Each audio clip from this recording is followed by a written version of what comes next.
Bonjour, nous revoilà donc pour expliquer de nouveau les mathématiques en classe de 5e. Donc là, ça sera la dernière vidéo, donc la troisième et la dernière vidéo, et on finira avec le programme de 5e. Donc on va voir plusieurs notions, je vais passer assez vite. N'hésitez pas à revenir vers moi si vous voulez des explications complémentaires. Donc on va revoir les fractions, les pourcentages, le calcul littéral, développé, factorisé, les échelles et on finira par additionner et soustraire des nombres relatifs.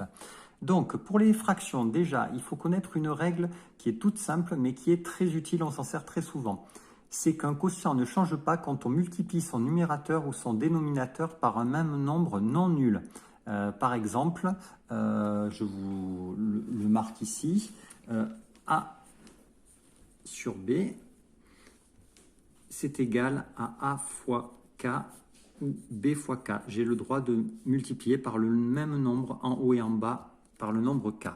Donc là, on nous donne 4 fractions, 24 32e, 15 20e, 6 9e et 33 44e. Donc, on me dit de trouver un intrus. Ça veut dire que forcément, si je réduis ces fractions, je vais peut-être trouver la même fraction et donc il y en aura une qui ne sera pas identique.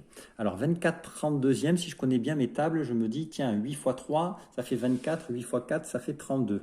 Donc du coup j'ai le droit d'écrire que 24 32e c'est égal à 8 fois 3 et 8 fois 4. Donc j'ai le droit de barrer, c'était l'équivalent de mon K, donc j'ai le droit de barrer mon 8, ce qui me fait 3 quarts. 15 20e, et bien pareil, 3 fois 5, 15, 4 fois 5, 20. Donc c'est 3 fois 5 et c'est 3 fois, 3 fois 5. Et donc là, non, c'est 4 fois 5. Hop. Donc du coup, j'ai le droit de barrer le 5, ce qui me fait toujours 3 quarts. 6 neuvième, bon, ben 6 neuvième, c'est 3 fois 2. 9, c'est 3 fois 3. J'ai le droit de barrer le 3, ce qui me fait 2 tiers. Et la dernière, 33 44e, ben c'est 11 fois 3 et 11 fois 4. Donc j'ai le droit de barrer le 11, ce qui me fait 3 quarts. Donc l'intrus, on l'a trouvé, ben c'est celle-là. C'était donc 6 neuvième, puisque tous les autres, ce sont des fractions égales à 3 quarts. Ensuite, on passe au pourcentage. Donc, dans un collège, il y a 620 élèves, donc 496 demi-pensionnaires. Si je veux trouver la proportion d'élèves demi-pensionnaires, ben, il suffit, ça revient à faire une division. Donc, c'est 496 divisé par 620. Si je le tape à la calculatrice, je trouve 0,8. Et en fait, 0,8, on retrouve, quand on parle pourcentage, on retrouve finalement les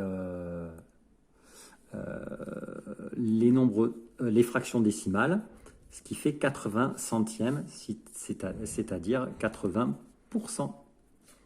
Voilà, donc c'est pas très compliqué.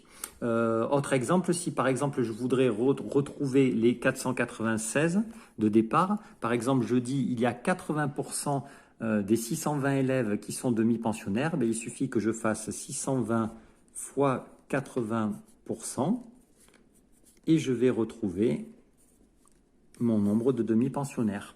Voilà, donc ça peut aller dans les deux sens. On passe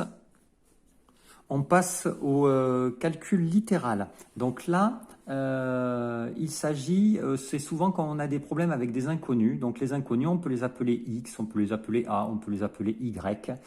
Et il est très utile de savoir développer ou factoriser avec des inconnus. Donc là, dans mon exercice, l'inconnu s'appelle B. Donc je vous explique en direct la leçon avec le petit exercice, c'est souvent plus facile à comprendre. Donc si je veux développer B, on ouvre les parenthèses, B, facteur de B plus 3, et il suffit de, hop, moi j'aime bien faire les petites flèches, et donc ça nous donne B fois B, parce que c'est comme si on avait multiplié avant la parenthèse. On n'oublie pas, on a tendance à oublier des fois, le plus, B fois 3.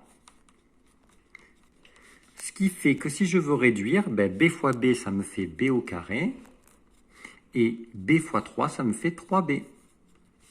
Voilà pour le développement. Si je veux factoriser maintenant, il faut que je trouve un facteur, c'est-à-dire qu'il faut que je réduise, il faut que je trouve un facteur commun. Donc là, je vois un 3, je vois un 6, je vois un 9. Ah, ben ça sera forcément entre le 3 qui sera un facteur commun. Mais là, je vois un B, là, je vois un B. Ah, donc est-ce qu'on peut mettre 3B? Non, on ne peut pas mettre 3B puisque je n'ai pas le B ici. Donc du coup, je vais simplement mettre 3